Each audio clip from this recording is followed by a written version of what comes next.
Hi, Tin! Hello, may gabi.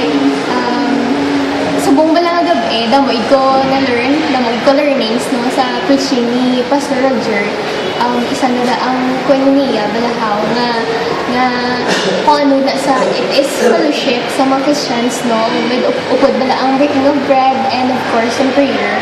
Nga I was reminded balahaw nga kung every time go upod kung mga friends ko, hindi lang siya simple nga mas makaistoryahan na kami, but always naging na-remind ko balahaw nga dapat niyari kami prayer kay na mo ang presence ni God bala do Arab laga surround na sa mo na pag as Christians no ang umuni sa nga principle ini tagid pagkalimtan no we must be generous again sa kapwa taman ng Christians no because kita malagid ang magbuliganay nga kita nga as Christians no kag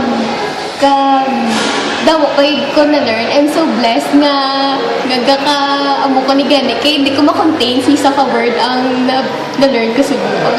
Thank you. Thank you!